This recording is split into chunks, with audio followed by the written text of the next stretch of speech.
The views and opinions expressed on this program are not necessarily those of this station, JVC Broadcasting Management, or its sponsors.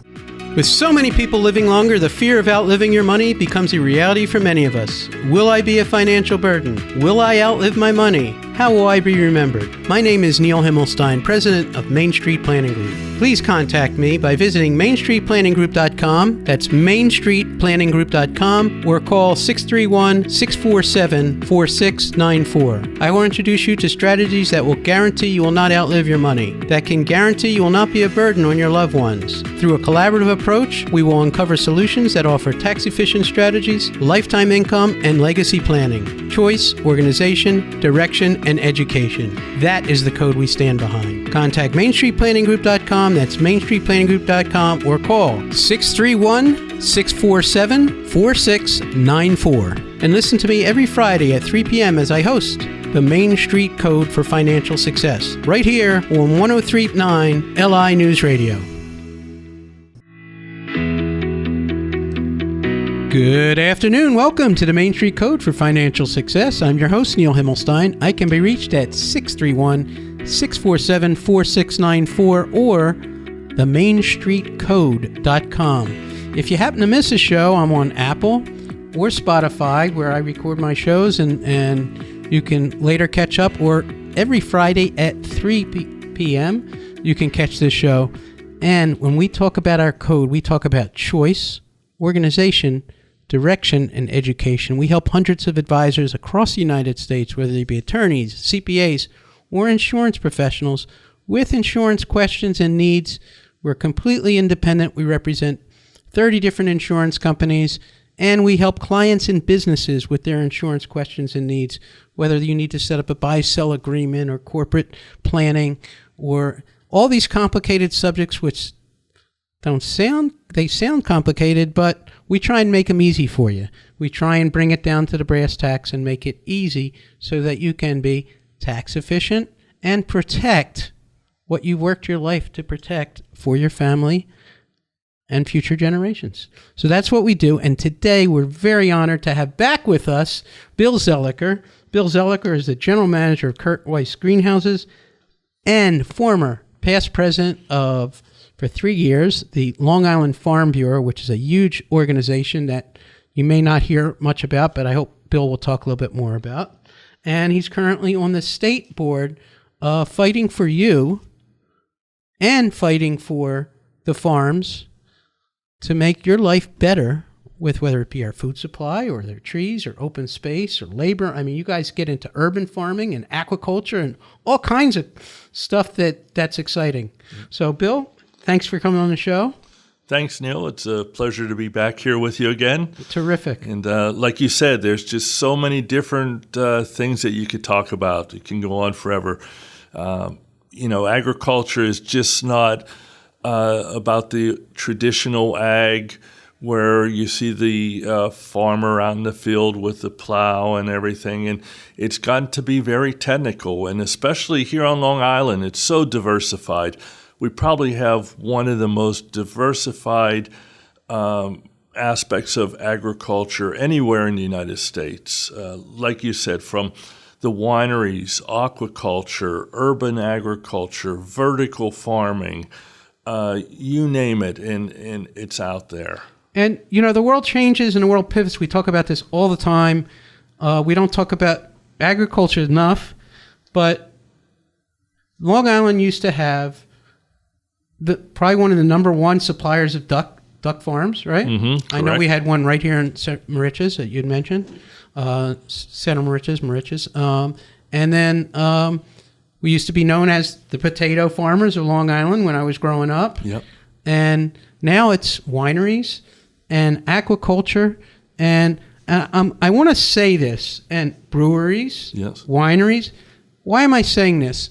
One of my big passions is when my kids were growing up, I wanted them to know every type of business they could get into. Why? I wanted to keep them here on Long Island, to be honest with you. And Bill and I talk about this. My big passion was there is so much opportunity here for so many different fields. Yet our kids, they go away to college They find a different passion, and I'm sorry, but my kids did too. My son's in Denver, my daughter's in Hawaii. They followed their dream, and I think it's fantastic that they followed their dreams. I did too good a job. They flew away and didn't come back. I regret it every day, but I wanted to show them all the reasons why education, I remember when I was going to school and a teacher would teach me math. And I always would question it. Math was my best subject. But you know what? To a lot of people, they didn't get it. They didn't understand, even if they were going to be carpenters or whatever, how they needed to learn how to measure and everything else, how these math skills applied. They don't teach people about farming. And the business has evolved into not just your traditional cows and farmer with the plow, but it evolved into so much more, into wineries, breweries. Aquaculture is humongous right now, where people are having oyster farms. I know Sue Wicks has a big oyster farm, and they're growing kelp and different things. And why? Tell me about aquaculture a little bit, because this is a great and blossoming field. Aquaculture industry has really increased over the past, I'm going to say 10 years. And it's so beneficial to our environment how the oysters purify the waters surrounding us. And we all hear so much about water quality and the waters along our estuaries and that. And aquaculture has developed and can really benefit. There are no negative aspects of the aquaculture industry. They purify the water as well as providing us a source of a food product that we all can enjoy. And right now we're probably at, I would say, about 40 to 50 good full-time bona fide aquaculture businesses around the island. And this is a relatively new field in a sense, but yet what does it do? It brings back the fish. Correct. And I know when I moved to Long Island, I wasn't here my whole life, but I've been here, I guess, most of my life now. We had a great lobster population, which isn't here anymore. And now we're seeing, Peconic bay scallops disappear. Yeah. So the purifying the water is so vital to our fish market, our lobster market, our oyster market. That's why it's so huge, but they may not be teaching you that in school. That's my point. Correct. And that's one area that we really need to look at, increasing some of the different education. When people look at agriculture, they think of it as a very toilsome and hard-working industry, which it is. But at the same time now, it's become very progressive. We use a lot of modern technology. For example, in the greenhouse industry, we have a lot of robotics that takes over and does all the planting and sticking of all the different cuttings. And we're forced to do that just because the cost of labor has continually increased and gotten harder and harder to get labor. So we have to look at automation in those forms. Even on the large-scale farms where they use tractors and equipment like that, a lot of that is all driven automatically, GPS-driven. A lot of the wineries, when they're planting, that's all done by computerized equipment in the tractors. So there is a lot of technology involved out there. So even if you're a technology major in school or your kids are thinking about technology, think about the applications in the agriculture industry, because you're just thinking about high-speed computers, but think about real applications that can really help people on so many levels. It just goes on and on and on. It's amazing that the education is so important. It really is. And probably one of the funniest things is I look back when I was in school, I always really did not like, writing and proper grammar and things like that. I struggled at it. And now I look back years later, and here I am writing official papers and things to government officials, and it comes around to show you that someday you will need, what you learn. Right. Absolutely important. The other thing I want to talk to you about, I know you have a deep passion for, is urban farming. Mm-hmm. And a lot of people don't even know what that means. What is urban farming? Well, that is a real fast-growing aspect of the agricultural industry. And there always has been a lot of animosity against urban agriculture. You have the traditional agriculture that we all know, that open farmland, the tractors out in the field producing the vegetables, things like that. As those are diminishing and our population growths are increasing in the urban areas such as New York City and even Long Island, Long Island is really considered an urban area by definition. You know, that's fantastic. And when we get back from break, I want to talk a little bit more about urban farming. Mm-hmm. You're listening to the Main Street Code for Financial Success, and I have Bill Zalakar with me, who is with Kurt Weiss Greenhouses, as well as past Farm Bureau president and currently on the state board. We'll be right back. Thank you.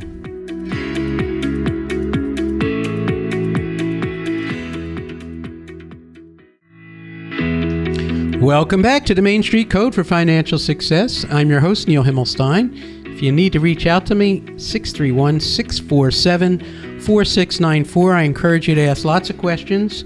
Or if you have an issue, call me about it. Or if you don't have an attorney or an accountant or something, you need to develop a plan that is integrated for you. You need to develop a team. If you don't have one, we'll help you put one together to help you with your financial needs. And today, I'm so fortunate to have with me Bill Zalakar, who is the past president of the Farm Bureau for the last 3 years. It's in state. He was up in Albany last week, fighting for you, fighting for farms, fighting to get money to help increase the farms and open space and help with the clean water and the clean air and everything else. And before the break, we were talking about urban farming. Now, urban farming is done where? Where's that done? Mostly in the urban areas, Neil. And progressively, if you take like New York City, for example, you see an increasing allotment of rooftop gardens happening in the city, as well as container farming, which a perfect example, there's one company in Brooklyn called Square Roots that utilizes shipping cargo containers, and they're retrofitted and they produce under controlled environment, basil, lettuce, cool. Things like that can be distributed right in the intermediate areas.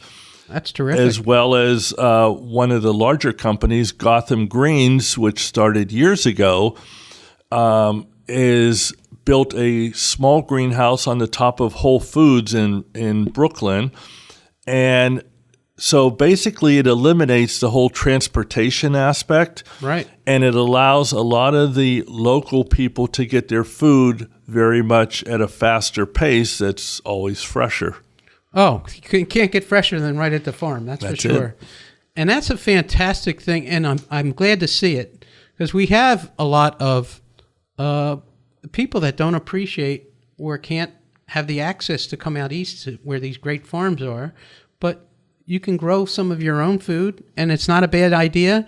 And what a great thing for the community. You never know when that food supply, as you were saying, last week we talked about the food supply being very vulnerable. You said we have a 2.5 day fresh food supply at Hunts Point Market, correct? Is that what you said? Correct. 2.5 days. 2.5 days. What happens? COVID was a great example, but what if we have a power outage or a truck stoppage or something? What happens to our fresh food? What do we do? And that's where we have to rely on some of the local sources. Yes, urban agriculture is never going to take over the traditional agriculture. But talking to a lot of the people out there, there is a place out there for urban agriculture, and it will stay. And it's got to be that micromanaging and sourcing the product right in the areas, in the city areas, that will help out. Right. No, it's fantastic. And talk a little bit about, we talked about urban, we talked a little bit of aquaculture. Talk about the importance of the open space. I know it's a big initiative on Long Island, particularly here in Suffolk County, and how important that is to everything. I mean, you want to talk a little bit about that? Sure. It's, as I was saying on the last show, Suffolk County is known for starting the first land preservation program in the entire United States. And when you go back, things have changed so much over the past 50 years. And when the program was set up, it was set up as basically open space because everybody thought as open space is farmland. And things have progressed a little bit differently now throughout the years. And there really is a separation between open space and farmland. And there are differences in preserving both of them. And we do need to preserve both of those aspects. One of the key things to always remember out there, the people that are in agriculture and farming, that land is everything to them. If they destroy the land, then they're also losing their value as well as what they are working for, and they will not be able to farm it. So maintaining the economic and environmental aspect of that property is so important for all of us in agriculture. And it's important that everybody knows that. Right. And it's important that you support your Farm Bureau because they're there fighting for you, and you may not even know who they are. And they're a big political group, right? Yeah, they started back in 1911 to help work with the farmers. And actually, the first Farm Bureau started in Binghamton, New York, believe it or not, and progressed from there throughout the entire country. And Farm Bureau is very strong. They were about in the 1950s, they split up with Cornell before they were tied in together. But because Farm Bureau is a political advocacy group, that's where we had to split our ties with Cornell. We do work side by side with Cornell very closely and maintain a great relationship with them because both aspects are very vital in our industry. And Cornell helps in educating people. I know they do a lot of different kinds of work. But Correct. What they do a lot of programs for the general public in educating them on different things with agriculture, home economics, things like that. And Farm Bureau has maintained the political advocacy group a lot more. But it's so important, and Bill and I share in the belief in education. And there's so much that we're not taught in school. Yeah, if you're at a really good school, they'll take you to a farm, you'll pet the animals, and that might be the whole experience they have with a farm. But really get to know the farms out here, not just buy the food or see the animals, but really get to appreciate the hard work that they're providing to give you quality food that is local and fresh. And because the alternative is we import it. From where? Now, you were telling me something about California, that a lot of our fruits and stuff come from California. But there was a big discussion about that up in Albany. You want to go into that a little bit more? Correct. California has always been one of the largest producers of agricultural products in the United States. And we do start to see a shift in that, talking with a lot of the people at Hunts Point and a lot of the other big buyers. Two factors that really play into effect are transportation, as we talked about earlier, and the big key issue is water. Right. Anywhere on the whole western United States, water has become such a valuable resource, and they're having a harder and harder time getting water, that a lot of the farms out there are actually not looking at increasing in size, but buying areas here on the East Coast and increasing production over here just because our water supply is a little bit better than on the West. But when you look at your cost of food and everybody's complaining, oh, it's inflation, it's this, it's that, it's that, think about transportation and everything else, and where you get your food, and why it costs what it costs. I want to go back to our roots about the cost of food. Why is it going up? What are the problems? Listen, we understand. We talked about environmental issues. Environmental issues are huge. California is a perfect example. And to a farmer, it's got to be tough to get food to the table. They have a long time before it's planted, sold, and they get paid. That, and then the other key factor in there is we're dealing with the natural environment. Right. I mean, there's so many times where, and that's one of the hard things to try to explain to a lot of people, that we just don't close the door at 5 o'clock and come back 8 o'clock tomorrow morning. Nope. I get it. We got to do while we can. You got it. Well, you've been listening to the Main Street Code for Financial Success. If you need to reach out to me, Neil Himmelstein, 631-647-4694, the Main Street Code for Financial Success. And my host, Bill Zalakar. And how can they reach you, Bill? Can reach me at 631-831-5924. Thank you so much, and have a great day, everybody.